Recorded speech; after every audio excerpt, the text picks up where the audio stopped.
প্রিয় বন্ধুগণ, আপনাদের প্রত্যেককে আরেকটিবার জয় যিশু। আমি বিশ্বাস করি যে প্রভু আপনাদের প্রত্যেককে তার অনুগ্রহের ছায়াতে আপনাদেরকে আশীর্বাদ করে রেখেছেন এবং আপনাদের পরিবারের প্রত্যেককে সুরক্ষিত রেখেছেন এবং আপনাদের প্রত্যেকের পরিবারকে ঈশ্বর আশীর্বাদ করে চলেছেন।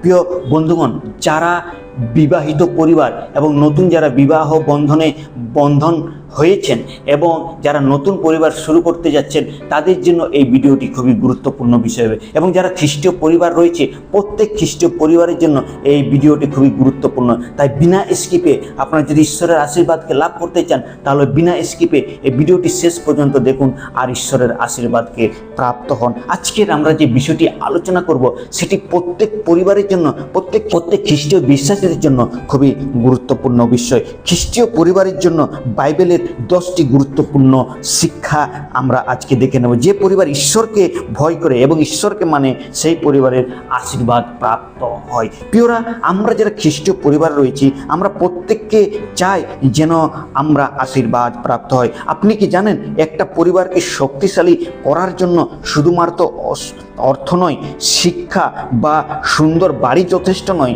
বাইবেল বলে যে পরিবারে ঈশ্বরের বাক্য উপরে দাঁড়ায়, সেই পরিবার ঝড়ের মধ্যেও অটল থাকে।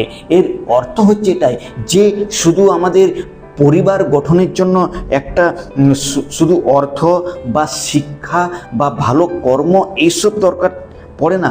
সব থেকে যে বড় দরকার পড়ে সেটা হচ্ছে ঈশ্বরের উপস্থিতি। আজ আমরা বাইবেলের ভিত্তি অনুসরণ করে আমরা খ্রিস্টীয় পরিবারের জন্য 10টি গুরুত্বপূর্ণ শিক্ষাকে আমরা জানব। আর এই শিক্ষাগুলো যদি আমাদের পরিবারে যদি আমরা বাস্তবায়িত করতে পারি, আর আমাদের পরিবারের মধ্যে যদি এই 10টি পয়েন্ট যদি রয়েছে, তাহলে ঈশ্বরের শান্তি আমাদের জীবনে রয়েছে এবং ঈশ্বরের ভালোবাসা এবং ঈশ্বরের আশীর্বাদ আমাদের বাড়িতে প্রভাবিত হবে। তাহলে আসুন আমরা সেই আশীর্বাদগুলি এবং সেই 10টি গুরুত্বপূর্ণ আমরা সেই বাইবেলের শিক্ষাগুলিকে আসুন আমরা আলোচনা করি।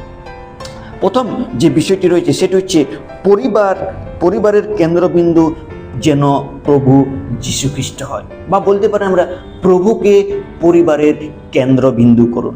প্রিয় বন্ধুগণ, আজ খ্রিস্টীয় পরিবারগুলিতে অশান্তি বা খ্রিস্টীয় পরিবারগুলিতে শান্তি চলে যাওয়ার কারণ হচ্ছে, সেটা হচ্ছে খ্রিস্ট কেন্দ্র পরিবার আজ এই বর্তমান সময়ে খ্রিস্টীয় পরিবারগুলিতে নেই। সেই পরিবারগুলিতে তারা সমস্ত কিছুকে রেখেছে, কিন্তু খ্রিস্টকে তারা দূরে রেখেছে। খ্রিস্টের উপস্থিতিকে এবং খ্রিস্টের যে আশীর্বাদকে তারা সেটাকে না চেয়ে তারা জাগতিক যে ভৌতিক বিষয়গুলিকে আছে সেইগুলিকে তারা বেশি প্রাধান্য দিয়েছে। কিন্তু আমাদের যারা খ্রিস্টীয় বিশ্বাসীরা রয়েছে, যারা ঈশ্বরের বাক্য অনুযায়ী জীবনযাপন করছি, আমাদের প্রধান যে কেন্দ্রবিন্দু, পরিবারের যে কেন্দ্রবিন্দু হওয়া দরকার, সেটা যেন খ্রিস্ট হয়। কেননা পরিবারের যদি কেন্দ্রবিন্দু আমাদের খ্রিস্ট হয়, আর তাহলে সব থেকে বড় বৃদ্ধি তিনি আমাদেরকে আশীর্বাদ করবেন। যদি পরিবারের সিদ্ধান্ত এবং সম্পর্ক এবং ভবিষ্যতে যে ঈশ্বরের জন্য পরিকল্পনা, সেটা যদি আমাদের ঠিক হয়, তাহলে আমাদের জীবনও সঠিকভাবে জীবনযাপন করবেন। প্রিয়রা, আজকে আমাদের পরিবারে আমাদের যে সেবা কার্য সেটা আমরা কেমন করছি? আমাদের পরিবারের মালিক আজ কে রয়েছে? আমাদের পরিবারের মালিক অন্য কোনো ব্যক্তি রয়েছে না প্রভু রয়েছে? সেটা আসুন আমরা নিজেকে প্রশ্ন করি। যদি বাইবেলের পদ অনুসারে দেখি, যিহোশূয়া তার 24 অধ্যায় 15 পদে যিহোশূয়া তিনি সেই সিদ্ধান্তটাকে নিয়েছিলেন। সে সঠিক সিদ্ধান্তকে নিয়েছিলেন যে জগতের মানুষের যতই বাধা করুক না কেন, অন্য মানুষরা যাই করুক না কেন, যে দেবদেবীর সেবা করছে করুক না কেন, তাতে আমি কোনো দেখব না। আমি যেটা দেখব এবং আমার পরিবার যেটা দেখবে, সেটা হচ্ছে শুধু ঈশ্বর সদাপ্রভুর সেবা করব। যিহোশূয়া 24 অধ্যায় 15 পদে এরূপ লেখা আছে, আমি ও আমার পরিবার সদা প্রভুর সেবা করিব। আর এটি হচ্ছে সেই খ্রিস্টকেন্দ্রিক পরিবার। দ্বিতীয় যে গুরুত্বপূর্ণ শিক্ষা হচ্ছে, সেটা হচ্ছে যেন প্রতিদিন পারিবারিক প্রার্থনা যেন থাকে। এক খ্রিস্টীয় পরিবারে যেটা প্রয়োজন, সেটা হচ্ছে পারিবারিক প্রার্থনা। পরিবারের সকলে মিলে, ছেলে মেয়ে বয়স্ক যতজন রয়েছে, স্বামী স্ত্রী প্রত্যেকে মিলে যেন পারিবারিক এক সহভাগিতা থাকে এবং পরিবারের মধ্যে যেন প্রার্থনা থাকে। এটি খুবই গুরুত্বপূর্ণ বিষয়। যে পরিবারে একসঙ্গে হাঁটু গেড়ে প্রার্থনা করে তারা একসঙ্গে আশীর্বাদ লাভ করে এবং পরিবারের সদস্যদের সঙ্গে এক গভীর সম্পর্ক স্থাপন হয়। প্রার্থনা শুধু সমস্যা দূর করার জন্য নয়, বরং ঈশ্বরের সঙ্গে সম্পর্ক গড়ে তোলার জন্য একটা মাধ্যম হয়ে দাঁড়ায়। প্রতিদিন অন্তত কয়েকটি মিনিট পরিবারের সঙ্গে মিলে প্রার্থনা করা প্রয়োজন। আমরা যদি প্রতিদিন একসঙ্গে মিলে পরিবারের সঙ্গে প্রার্থনা করি তো আমাদের একে অপরের এক সহভাগিতাও বৃদ্ধি পায়। প্রথম থেসলোনিকীয় 5:17 বলেছে নিরন্তর প্রার্থনা করো। আর এটা আমাদের প্রয়োজন রয়েছে, সময়ে হোক অসময়ে হোক যেন আমরা পারিবারিক প্রার্থনাকে যেন আমরা না ত্যাগ করি। আজ বর্তমান পরিবারগুলির যেটা সমস্যা রয়েছে, তারা সমস্ত কাজ সঠিকভাবে করবে, তারা সব কিছু করবে, তাদের নিজের ব্যক্তিগত জীবনে সব কার্যকে করবে, কিন্তু একসঙ্গে পরিবারের মধ্যে বসে আজ প্রার্থনা নেই। প্রিয় খ্রিস্টীয় পরিবার বন্ধুগণ, আপনারা যদি এই ভিডিওটি দেখছেন, আপনারা নিজের অন্তঃকরণে নিজেকে প্রশ্ন করুন যে আমরা কি সত্যি সেই প্রভুর পারিবারিক প্রার্থনাতে সময় দিই? নিজেকে প্রশ্ন করো। তৃতীয় যে সিদ্ধান্তটি সেটি খুবই গুরুত্বপূর্ণ, ঈশ্বরের বাক্য ডেলি অধ্যয়ন করা।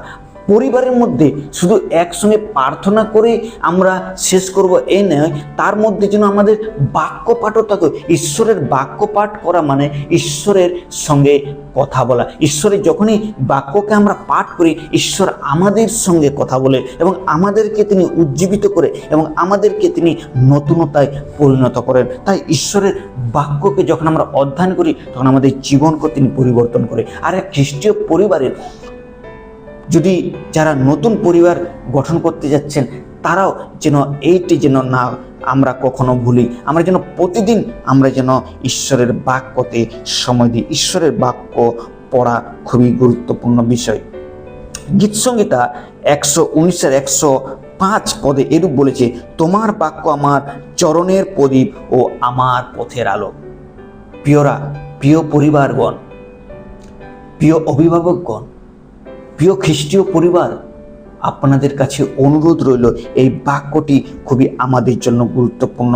ঈশ্বরের বাক্য হচ্ছে আমার চরণের প্রদীপ। আমি যেখানে যাব, যদি আমার ঈশ্বরের বাক্য যদি আমাদের অন্তঃকরণে রয়েছে, তাহলে তিনি আমাদেরকে পথ দেখাবেন এবং আমাদের পথের আলোক হয়ে দাঁড়াবেন। আজ অনেক পরিবারে বাইবেল তো আছে, কিন্তু বাইবেল অধ্যয়ন করা হয় না। অনেক পরিবারে প্রত্যেকেরই এক একজনের বাইবেল রয়েছে, কিন্তু সেই বাইবেল আজ রয়েছে আলমিরাতে, সেই বাইবেল কোনো টেবিলে সাজানো রয়েছে, সেই বাইবেল বাস্কর মধ্যে ঢোকানো রয়েছে, সেই বাইবেল শুধু বড়দিনে বার হয়।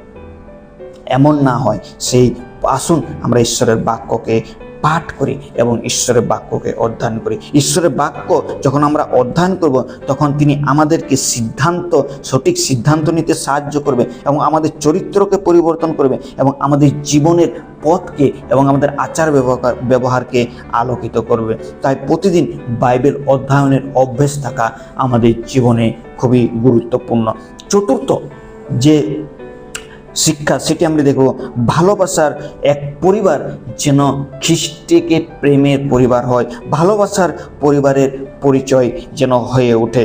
যেখানে ভালোবাসা নেই সেখানে অশান্তি থাকে। যেখানে একে অপরের প্রতি ভালোবাসা নেই, যেখানে স্বামী স্ত্রী, বাবা মা, সন্তান সবাই খ্রিস্টের যে ভালোবাসাকে যদি আমরা প্রকাশ করতে না পারছি, তাহলে মনে রাখতে হবে আমাদের পরিবারের মধ্যে কোনো ভুল রয়েছে। একে অপরকে প্রেম করা, পরিবারের সদস্যের প্রত্যেকের একে অপরের প্রেম খুবই গুরুত্বপূর্ণ বিষয় রয়েছে।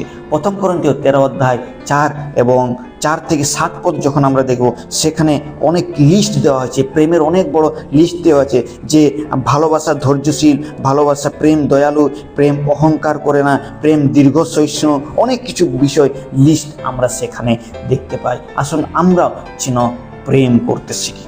পঞ্চম যে বিষয় হচ্ছে সেটা হচ্ছে খুবই এক খ্রিস্টীয় পরিবারে যেটা খুবই গুরুত্বপূর্ণ বিষয় হচ্ছে একে অপরকে ক্ষমা করা। আজ স্বামী স্ত্রীর মধ্যে বিবাদ হয়, আজ ছেলে মেয়েদের মধ্যে বিবাদ হয়, কিন্তু তাদের ইগোকে তারা ধরে রাখে, তারা একে অপরকে ক্ষমা করতে চায় না। কিন্তু আমরা যদি খ্রিস্টের আশীর্বাদ প্রাপ্ত হই, আমরা যদি সঠিক এক খ্রিস্টীয় পরিবার হতে চাই, যদি আশীর্বাদ আশীর্বাদ প্রাপ্ত যদি খ্রিস্টীয় পরিবার আমরা নিজেদের জীবনে দেখতে চাই, তাহলে একে অপরকে ক্ষমা করা খুবই প্রয়োজন রয়েছে। ক্ষমাহীনতা পরিবারকে ভেঙে দেয়। ক্ষমা না করার এক মনোভাব পরিবারের মধ্যে বিভেদ নিয়ে আসে, পরিবারের মধ্যে অশান্তি নিয়ে আসে। যেখানে ক্ষমা নেই সেখানে পরিবারে অশান্তি রয়েছে। শুধু এটি আমাদের প্রত্যেকের জন্য খুবই গুরুত্বপূর্ণ। এফেসীয় তার 4:32 বলেছে, যেমন খ্রিস্ট তোমাদিগকে ক্ষমা করেছেন, তেমনি তোমরা একে অপরকে ক্ষমা করো। চিন্তা করুন, প্রভু যীশু খ্রিস্ট তিনি ক্রুশে হত হওয়া সত্ত্বেও তিনি প্রত্যেক মানুষকে তিনি ক্ষমা করেছেন। তিনি যদি ঈশ্বর হওয়া সত্ত্বেও আমাদের প্রত্যেককে যদি ক্ষমা করে, আমাদের মতন অপরাধীকে, আমাদের মতো দোষীকে যদি সে ক্ষমা করতে পারেন, তাহলে আমরা কেন একে অপরকে ক্ষমা করতে পারবো না?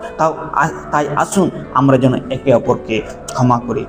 6 নম্বর যে বিষয় হচ্ছে সেটা হচ্ছে সন্তানদেরকে ঈশ্বরের ভয়ে শিক্ষা দিন।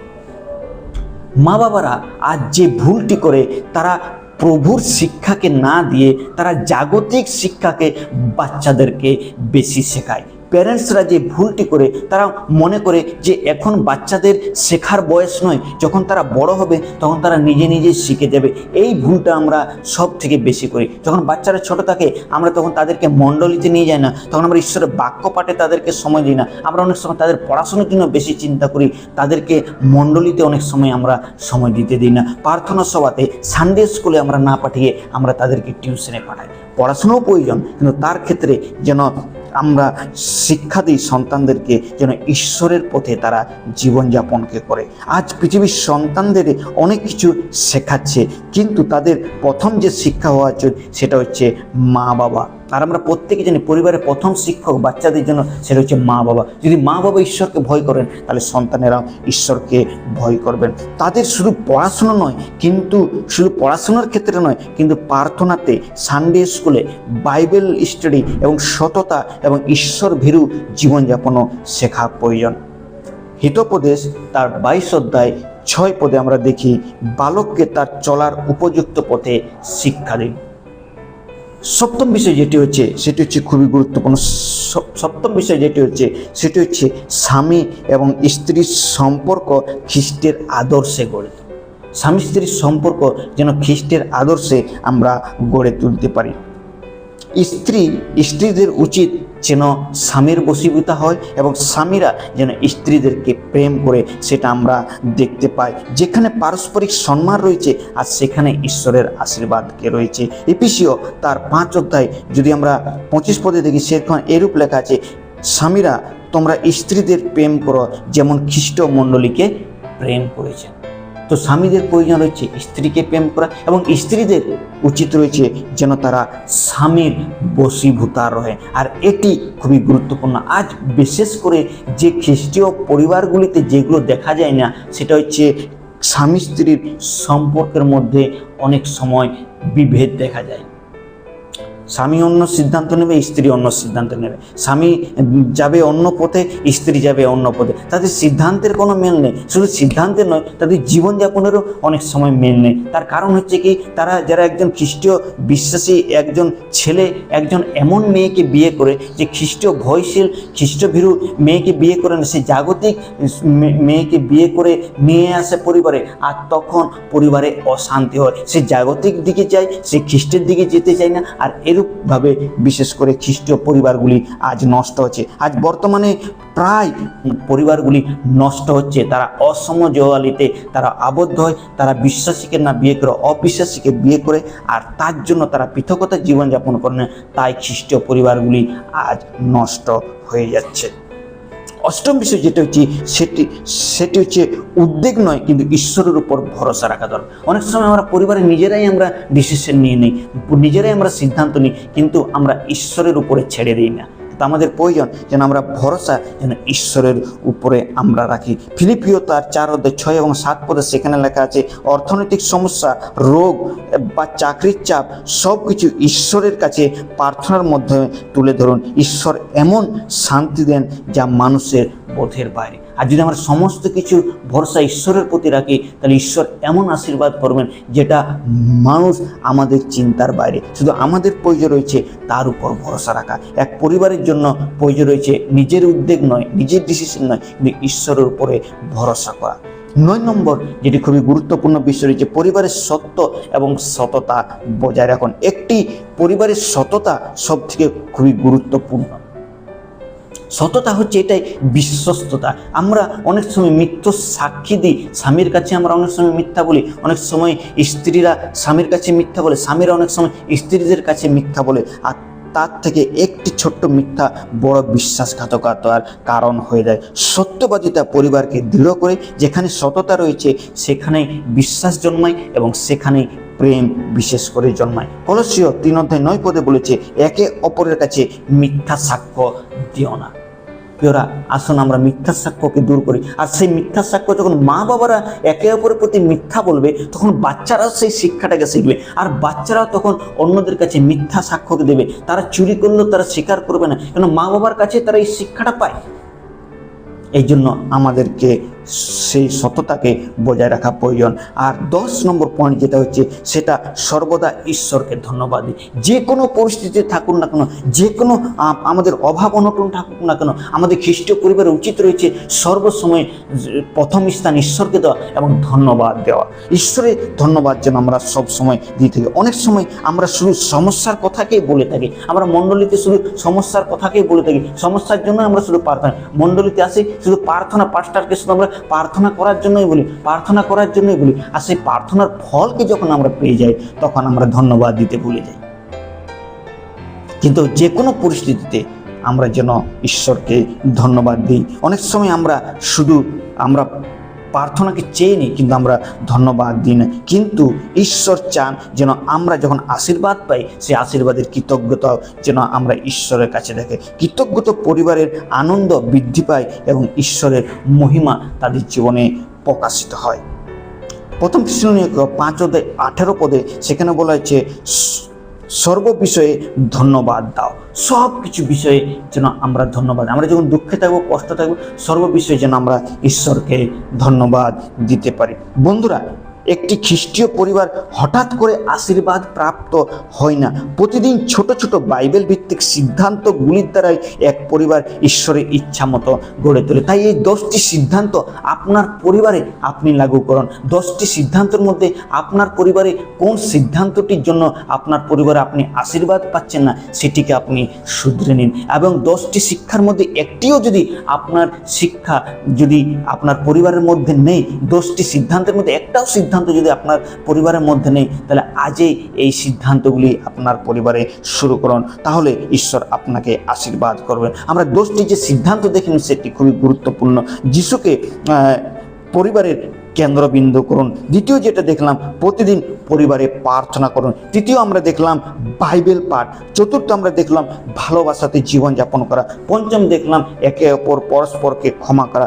ষষ্ঠ বিষয় দেখলাম সন্তানদের ঈশ্বরের পথে গড়ে তোলা। সপ্তম বিষয় দেখলাম স্বামী স্ত্রী একে অপরকে সম্মান করা। এবং 8 নম্বর বিষয় যেটা দেখলাম আমরা ঈশ্বরের উপর ভরসা রাখা। এবং নবম বিষয় যেটা দেখলাম আমরা, সেটা বিশ্বস্ত বা সত্যবাদী হন। 10 নম্বর আমরা যেটা দেখলাম, সর্ববিষয়ের জন্য ঈশ্বরের জন্য আমরা কৃতজ্ঞ যেন আমরা ঈশ্বরকে জানাই। যদি আপনার পরিবার এই শিক্ষাগুলি অনুসরণ করে, তবে ঝড় আসলেও বাধা আসলেও আপনার পরিবার ঈশ্বর আপনার পরিবারকে দৃঢ় এবং মজবুত রাখবেন।